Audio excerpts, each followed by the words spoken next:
나이가 들면 누구나 혼자가 될까 두렵지 않나요? 주변에선 걱정 어린 목소리로 이런 말들을 합니다. 나이 들어서 혼자 살면 너무 외롭다니까. 좋은 사람 만나서 같이 살아야지. 그 말을 들으면 마음 한구석이 서늘해집니다. 정말 나도 늙어서 혼자라면 얼마나 외로울까 하고요. 하지만 사랑이 항상 행복을 가져다 줄까요?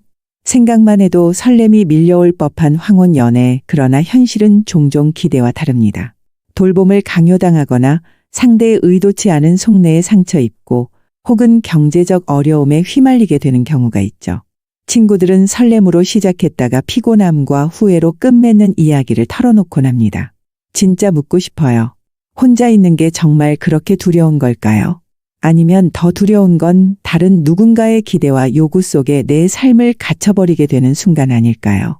이제 잠시 생각해 보세요. 당신은 어떤 선택을 하고 싶으신가요? 우리는 늙어간다는 것에 대해 여러 가지 두려움을 품고 있습니다. 그중 가장 큰 것은 아마도 혼자가 될 거라는 생각일 겁니다. 언젠가 사랑하는 이들이 곁을 떠나고 남겨진 내가 텅 빈 집에서 홀로 살아갈지도 모른다는 두려움 말이죠. 그러니 사람들은 자연스럽게 이렇게 말합니다. 늙어서 혼자 있으면 얼마나 외롭겠어. 좋은 사람 만나서 같이 살아야지. 누군가의 걱정 어린 그 말에 흔들리는 마음이 생기곤 합니다. 정말 혼자라는 게 그렇게 끔찍한 걸까요? 혼자가 되면 외로움에 사로잡혀 아무런 즐거움도 없이 살아가게 될까요? 사람들은 말로는 외로움을 걱정하지만 정작 외로움이라는 감정의 본질을 깊이 생각해 보지는 않는 것 같습니다. 혼자 있으면 외롭다고들 하죠. 하지만 생각해 보세요. 함께 있다고 외로움이 사라질까요? 사람들은 곁에 누군가가 있어도 여전히 외로울 때가 많습니다. 외로움이란 단순히 누군가의 부재로만 오는 게 아니니까요. 상대와 마음이 맞지 않거나 오히려 상대가 나에게 짐이 될 때 그 외로움은 훨씬 더 깊어질 수 있습니다. 복지회관에서 만난 김진숙 씨도 그런 말을 한 적이 있어요. 남편과 사별하고 5년째 혼자 살고 있는 그녀는 친구들로부터 늘 재혼 권유를 받았답니다. 진수가 이젠 좋은 사람 만나 혼자 살면 너무 외롭잖아. 그럴 때마다 진숙 씨는 웃으며 넘겼지만 한 번씩 깊은 고민에 빠졌다고 해요. 정말 혼자가 너무 외로운 걸까? 아니면 그냥 남들이 그렇게 생각하니까 나도 그런 기분이 드는 걸까? 그런 진숙 씨가 요즘 자주 하는 말이 있어요. 사실 외로움보다 무서운 건 누군가의 기대나 요구 속에 나를 잃어버리는 거더라. 그녀의 말이 맞는지도 모릅니다. 혼자인 것이 반드시 외로운 것만은 아닙니다. 오히려 혼자일 때야말로 자기 자신을 온전히 마주할 수 있는 시간이 생기기도 하죠. 하지만 그걸 깨닫기까지는 시간이 필요합니다. 처음엔 외로움이라는 감정이 너무 크고 두려워서 사람들은 본능적으로 누군가에게 기대고 싶어 합니다. 친구들 중 일부가 실제로 그런 마음으로 황혼 연애를 시작했어요. 복지회관에서 신중년을 위한 만남의 날 행사가 열렸을 때 처음엔 다들 웃으며 장난처럼 넘겼죠. 우리 나이에 무슨 연애냐? 면서요. 그러나 시간이 지나면서 분위기가 달라졌어요. 그중 김순자 씨가 가장 먼저 그 행사에 참여했죠. 순자 씨는 은퇴한 약사로 항상 깔끔하고 고상한 분위기를 풍기던 분이었어요. 그녀는 행사에서 전직 공무원 출신의 신사 한 분을 만났습니다. 늘 단정한 옷차림의 젠틀한 매너를 가진 그는 주변 사람들에게도 호감이 넘쳤어요. 순자 씨는 그와 데이트를 하며 오랜만에 설렘을 느꼈다고 했어요. 마치 내 안에 잊혀진 감정들이 다시 살아나는 것 같았어. 그 말에 친구들 모두가 부러움 섞인 시선을 보냈죠. 나도 그런 사랑을 다시 느낄 수 있을까 하는 기대감이 피어났습니다. 다른 친구들도 하나둘 새로운 만남을 시작했어요. 박종혜 씨는 미용사 출신으로 늘 활기차고 명랑한 성격이었는데 복지회관의 운동 모임에서 건장한 신사를 만나게 됐죠. 두 사람은 등산과 테니스를 함께하며 가까워졌어요. 종혜 씨는 나랑 이렇게 취미가 잘 맞는 사람이 또 있을까? 라며 설레어했습니다. 그리고 윤정희 씨는 복지회관 도서 모임에서 만난 교수 출신의 남성과 깊은 대화를 나누며 마음을 열기 시작했죠. 서로의 인생 이야기를 나누며 정희 씨는 그와의 시간이 너무나 편안하고 따뜻하다고 느꼈습니다. 우린 정말 대화가 잘 통해 마치 오래전부터 알던 사람 같아. 그들은 하나같이 인생 후반기에 찾아온 사랑의 설렘과 기대에 부풀어 있었어요. 그런 모습을 보면 나도 괜히 가슴이 뭉클해지더라고요. 하지만 한편으론 마음 한구석에서 불안감도 생겼습니다. 정말 이 설렘이 영원할 수 있을까요? 나이가 들수록 관계라는 건 더 복잡해지기 마련이잖아요. 그 설렘이 어떻게 변해갈지 그들의 이야기를 조금 더 지켜보기로 했습니다. 사랑이 시작될 때는 모든 게 마법처럼 느껴집니다. 특히 오랜 시간 혼자 지내던 사람이 새로운 관계를 시작하면 그 설렘은 2배, 3배가 되곤 하죠. 김순자 씨도 그랬어요. 전직 공무원이었던 신사와 데이트를 시작하면서 그녀의 얼굴은 환하게 빛났습니다. 그 사람은 너무 자상해요. 항상 내 건강을 걱정하고 나를 먼저 배려해 주더라고요. 데이트할 때마다 꽃이나 작은 선물도 챙겨줘요. 순자 씨는 마치 소녀처럼 설레어 있습니다. 두 사람은 복지회관 근처의 공원을 자주 걸으며 이야기를 나누곤 했어요. 상대가 들려주는 인생 이야기들은 흥미로웠고 순자 씨는 그와 함께 있을 때면 마음이 한없이 편안해졌다고 했죠. 박종혜 씨도 그랬습니다. 운동 모임에서 만난 신사와 등산을 다녀온 뒤 친구들에게 자랑하듯 말했어요. 정말 산행 내내 나를 챙겨주더라니까? 가방도 들어주고 점심 도시락도 나눠 먹고 이런 게 바로 동반자라는 거구나 싶었어. 종혜 씨는 오랜만에 느끼는 행복감에 가슴이 벅차 올랐습니다. 늘 봤던 그녀가 더 활기차고 생기 넘치게 변하는 게 보였죠. 윤정희 씨도 도서 모임에서 만난 상대와 점점 가까워졌어요. 함께 카페에 앉아 책에 대해 토론하고 삶의 가치관을 나누는 시간이 그녀에게는 큰 위안이 되었습니다. 그 사람과 이야기하면 나 자신이 한층 더 깊어지는 것 같아요. 내가 정말 오랫동안 이런 대화를 원했던 게 아닐까 싶더라고요. 그들의 설렘은 친구들 사이에 큰 화제가 됐습니다. 모일 때마다 데이트 이야기가 끊이질 않았죠. 순자 씨는 어느 날 이렇게 말했습니다. 사실 내가 다시 이런 감정을 느끼게 될 줄 몰랐어. 나이가 들면 그냥 무덤덤하게 살게 될 줄 알았는데 그게 아니더라고. 모두가 순자 씨의 말에 공감했습니다. 사랑이라는 감정은 나이를 가리지 않는다는 걸 그들은 몸소 느끼고 있었으니까요.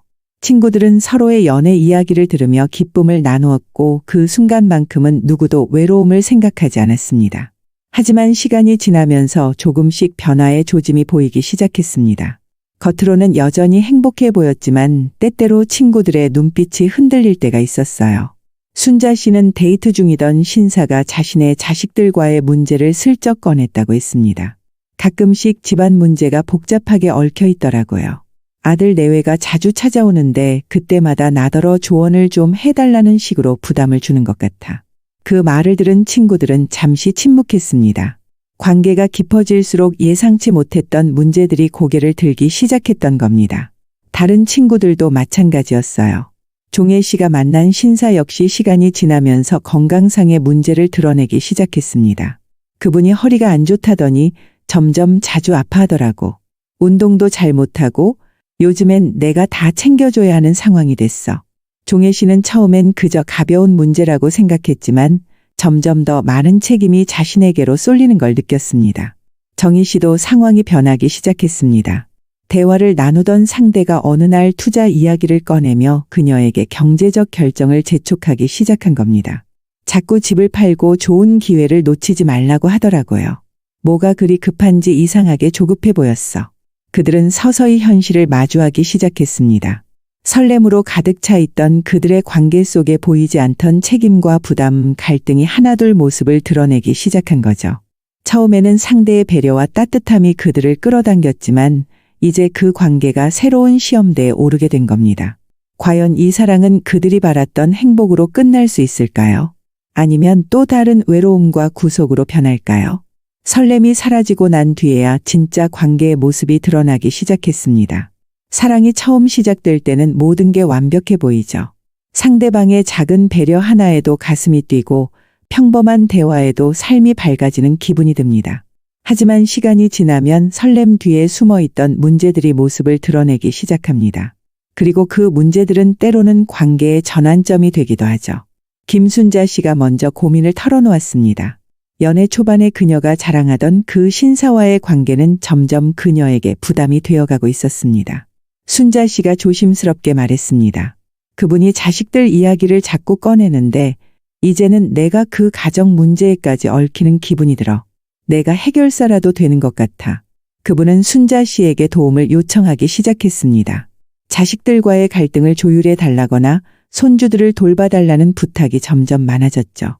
순자 씨는 그 모든 요청이 단순한 부탁 이상이라는 걸 느꼈습니다. 마치 그녀가 그 집안의 일원이 된 것처럼 의무와 책임이 점점 쌓여갔죠. 나도 내 시간이 필요하잖아. 그런데 점점 나를 그분의 가족 문제에 가둬두는 것 같아. 내가 그걸 원했던 건 아닌데.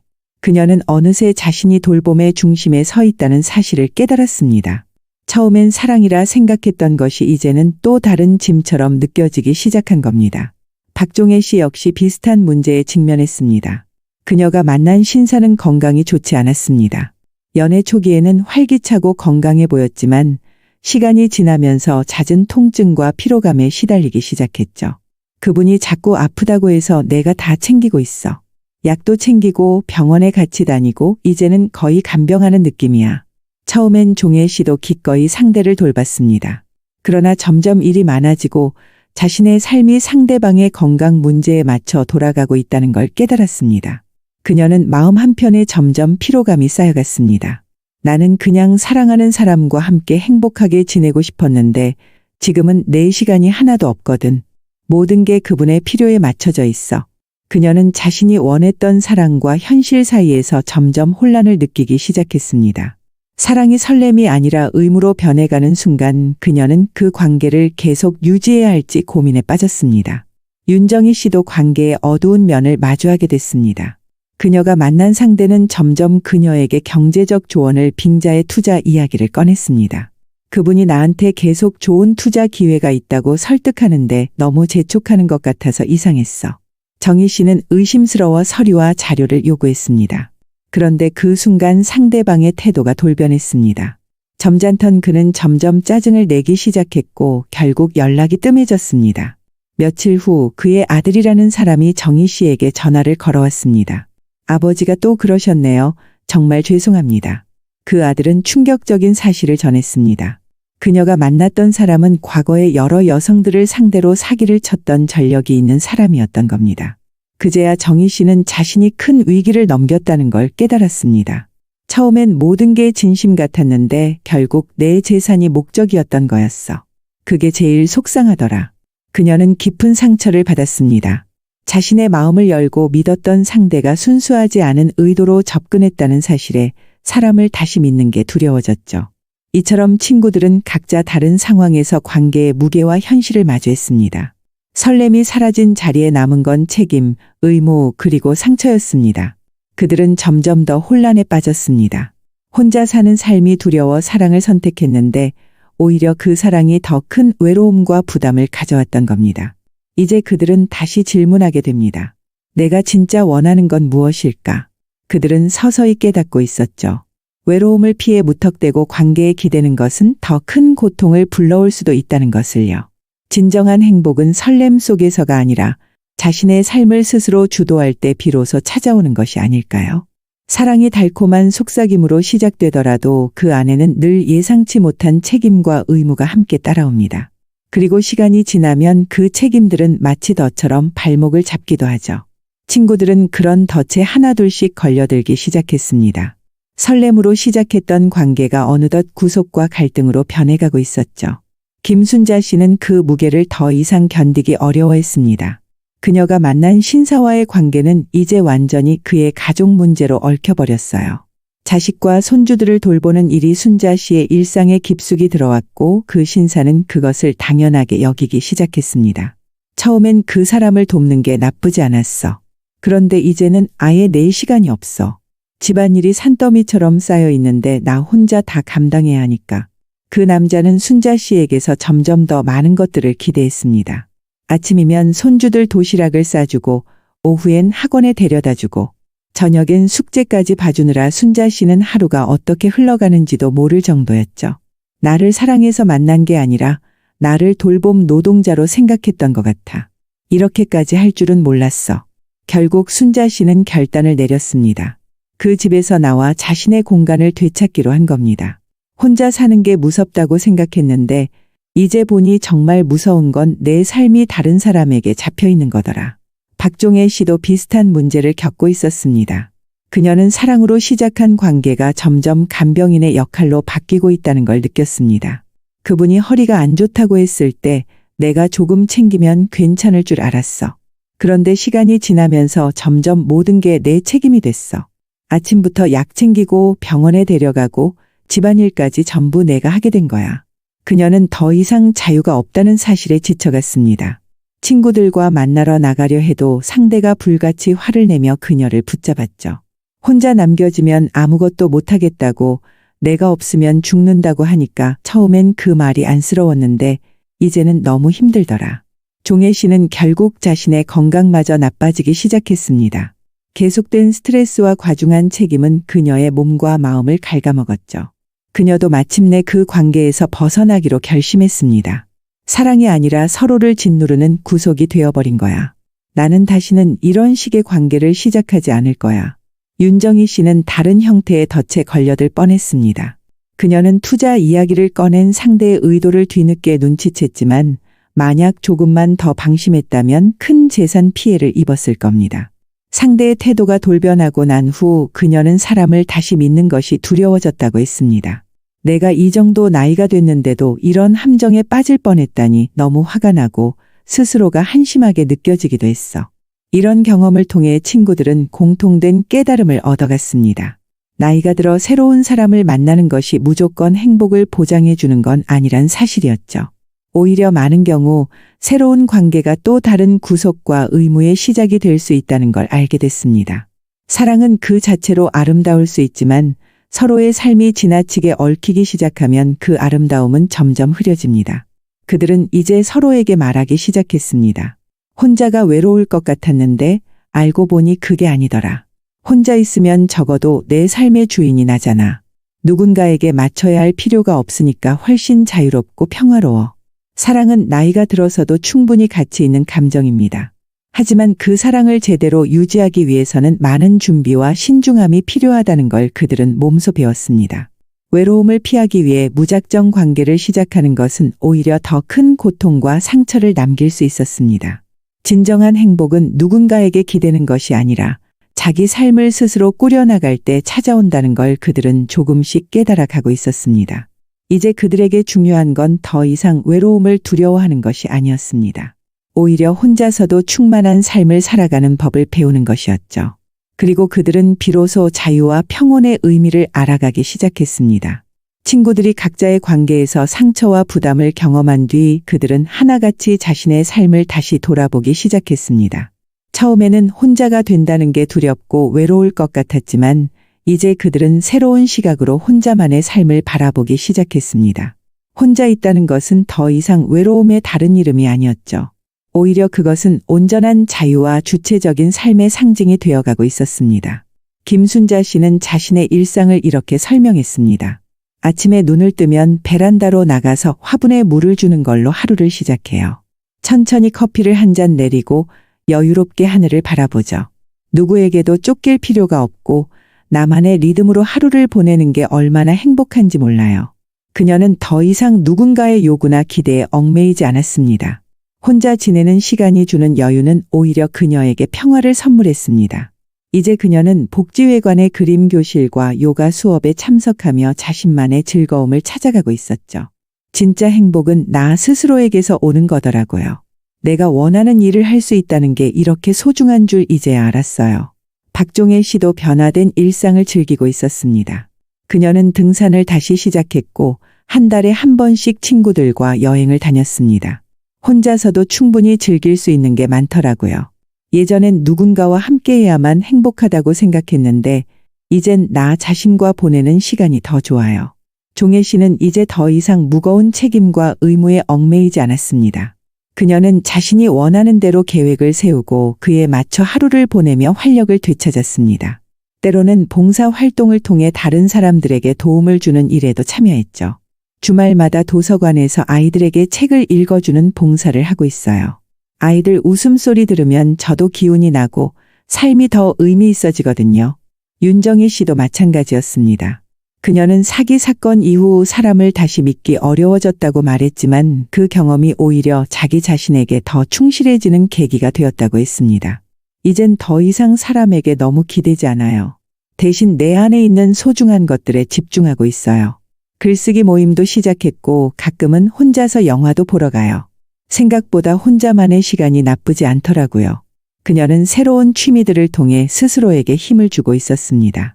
매주 토요일에는 복지회관에서 열린 시창작 수업에 참여하며 자신의 감정을 글로 표현하는 법을 배웠죠. 그녀의 일기에는 이제 더 이상 외로움에 대한 한탄이 아닌 자신과의 대화를 통해 얻은 깨달음들이 가득했습니다. 혼자가 외로울 거라고 생각했었는데 그건 착각이었어. 진짜 외로움은 내가 나 자신을 잃어버릴 때 찾아오는 거더라고. 이젠 내 삶의 주인이 내가 된 것 같아. 그들은 하나같이 자신의 삶에서 진정한 행복을 찾기 시작했습니다. 외로움을 극복하기 위해 누군가에게 기대려 했던 과거에서 벗어나 이제는 스스로에게 기대며 살아가고 있었죠. 주어진 시간을 자신만의 방식으로 꾸미고 여유를 즐기며 소소한 행복을 발견하는 법을 배운 겁니다. 그리고 그들은 서로에게 말했습니다. 혼자 산다고 해서 불행한 게 아니야. 누군가와 함께 한다고 해서 반드시 행복한 것도 아니고. 이제 알았어. 진짜 행복은 외부에서 오는 게 아니라 내 안에서 스스로 만들어가는 거라는 걸.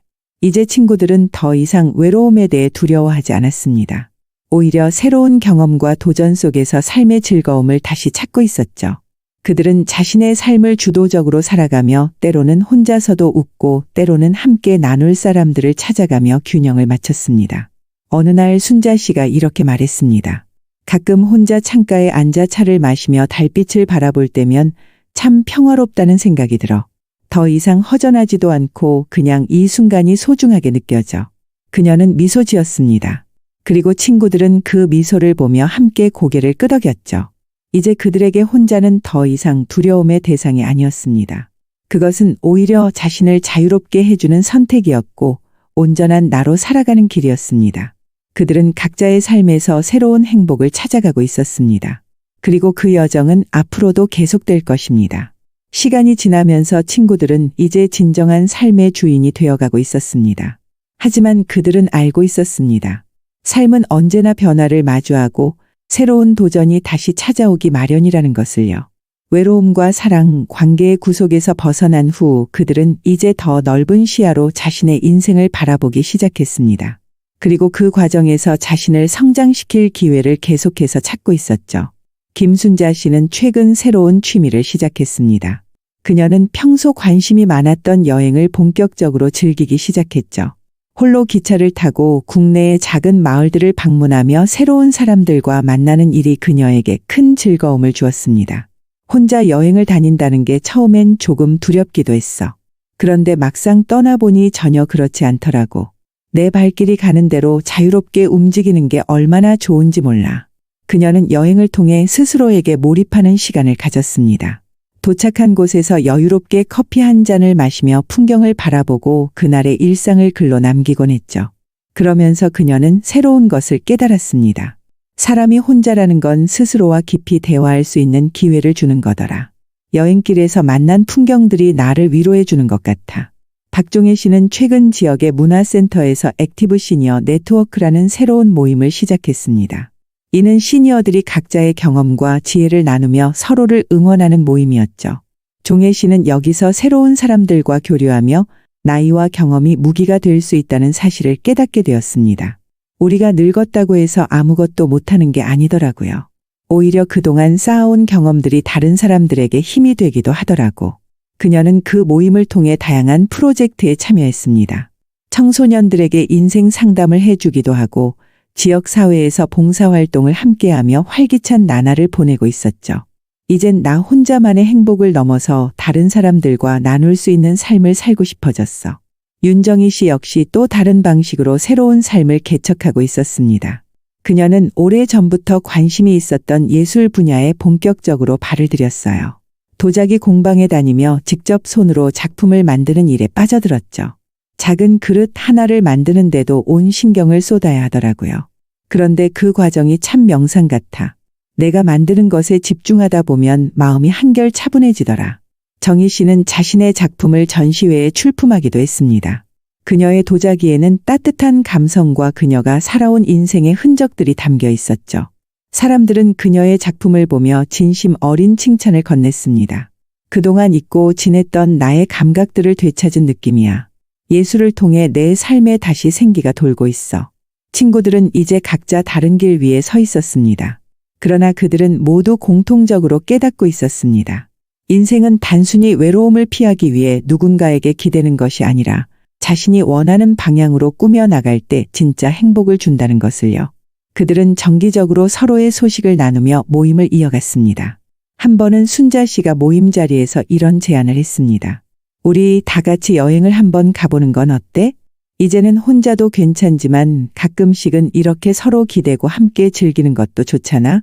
그 제안에 모두가 환하게 웃으며 동의했습니다.